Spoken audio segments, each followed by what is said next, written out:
सबसे पहली बात, अभी तुम जिस भी क्लास में हो, 8th, 10th या 12th, फर्क नहीं पड़ता। फर्क पड़ता है तो सिर्फ इस एक बात से कि तुम आज कितना पढ़ रहे हो और जो तुम पढ़ रहे हो वो तुम्हें याद भी हो रहा है या नहीं। मैं ये क्यों बोल रहा हूँ, शायद तुम्हें इसकी अहमियत का अंदाजा नहीं है। चलो मैं तुम्हें कुछ दिखाता हूँ। अभी उस लम्हे को अपने दिमाग में इमेजिन करना जो मैं अभी तुम्हें दिखाने वाला हूँ। कुछ सालों बाद मान लो तुमने पढ़ाई तो कंप्लीट कर ली है, लेकिन तुम्हें अब कोई काबिल नौकरी नहीं मिलेगी। कुछ इक्की दुक्की छोटी मोटी नौकरियां मिलेंगी भी, तो इसके लिए तुम्हें दर दर की ठोकरें खानी पड़ेंगी। लेकिन इस वक्त तुम्हें इससे फर्क नहीं पड़ेगा, क्योंकि तुम्हारे ऊपर कोई जबरदस्ती नहीं कि तुम्हें जरूरतों के लिए कमाना है, और इसके लिए अभी तुम्हें कोई ब्लेम भी नहीं करेगा। लेकिन यही 4 से 5 साल बाद हर कोई तुम्हें ताने कसेगा, इनफैक्ट तुम्हारे घर वाले भी। तुम्हें खुद ही एहसास होने लग जाएगा कि साला क्या चाहते थे और क्या से क्या बनकर रह गए। इसकी सबसे बड़ी वजह है कि तुमने पढ़ाई कभी दिल से, मेहनत से और शिद्दत से की ही नहीं। अच्छा, कौन कहता है पढ़ाई फ्यूचर डिसाइड नहीं करती? मेरे भाई, हजारों में से एक आदमी के कहानी को सिर पर मत चढ़ाओ। अगर 10 लोग बोलते हैं कि बेटा पढ़ लो, तो ऐसे ही तो नहीं बोलते ना। तुमसे ज्यादा दुनिया देखी है उन्होंने, तभी तो ऐसा बोलते हैं। कोई माँ बाप नहीं चाहेगा कि उसका लड़का बहुत कष्ट करे, बहुत ज्यादा पसीने बहाए। तो अगर वो पढ़ने के लिए, मेहनत करने के लिए बोलते हैं, तो इसका मतलब है कि सच में इसके अलावा कोई ऑप्शन नहीं है तुम्हारे पास। रिसेंटली मेरी एक बंदे से बात हुई थी जो बहुत मस्त बंदा था। वो एक IITian है, उसने बैंक के एग्जाम को भी क्रैक करा है। खैर, जब उसका IIT मद्रास में हो गया तो उसने बैंक की नौकरी क्विट की। फिलहाल वो अभी 26 साल का ही है और वो एक बहुत बड़ी इंडियन कंपनी में जॉब कर रहा है, जहां उसका पैकेज करीब 60 लाख के आसपास है।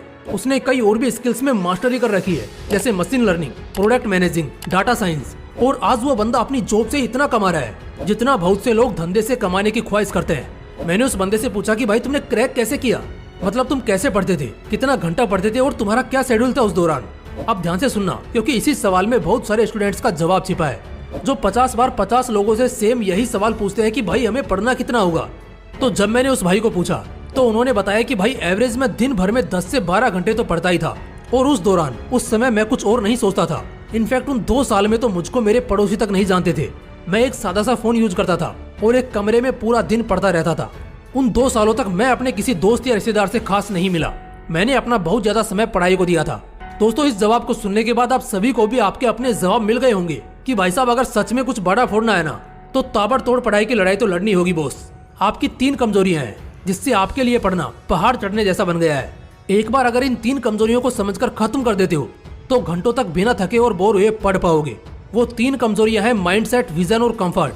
बात करते हैं सबसे पहली कमजोरी की, जो है माइंडसेट। तुम्हारा माइंडसेट ही जिम्मेदार है कि आज तुम गरीब हो या अमीर, खुश हो या उदास, सिंगल हो या कमिटेड। हर काम जिसका एक रिजल्ट निकलता है तो उसका जिम्मेदार वो माइंडसेट ही होता है, जो उसे उस काम में सफल या असफल करता है। बड़े स्पोर्ट्स पर्संस भी माइंडसेट को ज्यादा वैल्यू करते हैं। इसका रीजन मैं तुम्हें बताता हूँ। कुछ चीजें हम आसानी से कर जाते हैं क्योंकि वो आसान लगती है हमें, और वहीं कुछ चीजों में थोड़ा स्ट्रगल करना पड़ता है और कुछ समय बाद वो पहाड़ बन जाती है, जैसे कि पढ़ाई। गेम्स खेलना आसान है, सोना आसान है, घूमना आसान है, इसलिए इन सबको करने का बार बार मन करता है। वर्कआउट करना मुश्किल है, ज्यादा घंटे पढ़ना मुश्किल है और किसी स्किल को सीखना मुश्किल है। लेकिन मुझे एक बात बताओ, क्या आज तक दुनिया में कोई ऐसा नहीं हुआ जो ये सब कर पाया है? क्या आज तक किसी ने घंटों तक जिम में पसीने नहीं बहाए होंगे? क्या किसी ने घंटों तक नहीं पढ़ा होगा? या आज तक किसी ने कुछ नया नहीं सीखा होगा? खैर, आगे मुझे कुछ कहने की जरूरत नहीं, मगर बात यह है कि क्या फर्क है उनमें और तुम में। मैं बताता हूँ, माइंडसेट का फर्क है। अब क्या होता है ना कि जिस काम में थोड़ा सा स्ट्रगल करना पड़ता है, मोस्टली केसेस में लोग दोबारा उसे करना ही नहीं चाहते और एक तरह का बोझ या डर अपने मन में बिठा लेते हैं, जिससे वो चींटी जैसी समस्या मन ही मन पहाड़ बनने लगती है। और अगर तुमने पढ़ाई को अपने मन में कुछ इस तरह से बना रखा है तो ये तुम्हारी गलती है। ऐसे में सबसे पहले अपना माइंडसेट बदलो। दिमाग में ये नहीं होना चाहिए कि पढ़ना हार्ड है, बल्कि ये होना चाहिए कि पढ़ने में ही तो असली मजा है। तो अब सवाल है, इस माइंडसेट को कैसे बदला जाए? तो इसका जवाब मिलेगा उस दूसरी कमजोरी को जानकर और उसे खत्म करके। दूसरी कमजोरी है लैक ऑफ विजन। मुझे एक बात बताओ, कोई इंसान अपना सुख और आराम छोड़कर पसीने क्यों बहाएगा? जब उसको कुछ मिलने वाला होगा तभी ना। इंसान नौकरी करता है क्योंकि उसको पैसे मिलने वाले होते हैं।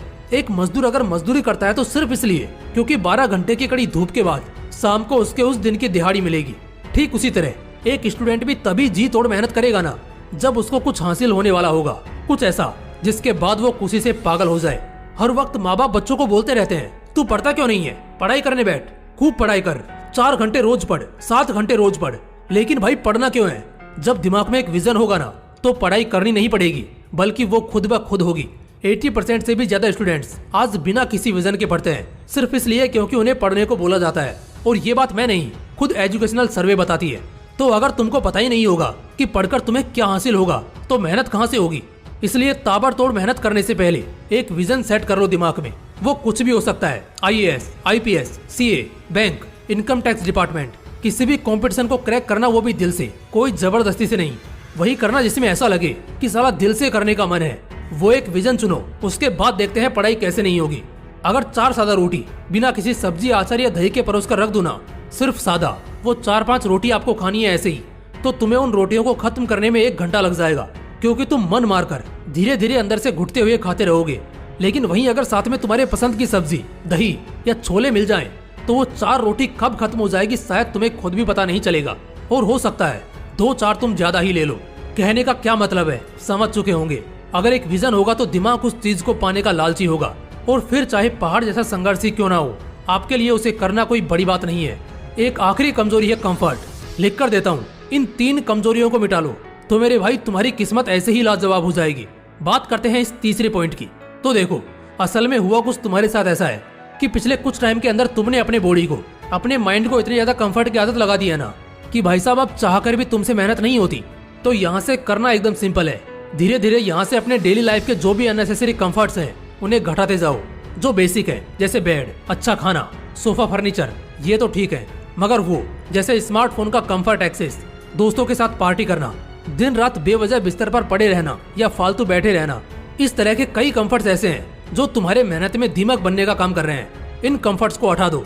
यही एक्चुअली थोड़ा मुश्किल है, इसलिए एक झटके में नहीं हटाना है, बल्कि अगर तुम रोज एटलीस्ट थोड़ा भी कोशिश करते हो तो 2-3 हफ्ते में तुम अपने 90% कंफर्ट से आजाद हो जाओगे। और जैसे ही ये होगा, मेहनत करना और घंटों की पढ़ाई करना, वो भी बिना समय देखे पूरे मजे से करना तुम्हारे लिए चुटकी भर का खेल रह जाएगा। इसलिए दोस्तों, सबसे पहले तो पता होना चाहिए कि बीमारी क्या है, फिर उसका इलाज क्या है, और अगर ये पता चल गया ना तो फिर थोड़े मोटिवेशन के डोज के साथ आप बहुत बेहतर हो जाओगे। दोस्तों, अगर वीडियो अच्छा लगा तो इसे लाइक करना और अपने दोस्तों के साथ जरूर शेयर करना। बाकी मिलते हैं नेक्स्ट वीडियो में एक नए मोटिवेशन के साथ। जय हिंद, जय श्री कृष्णा।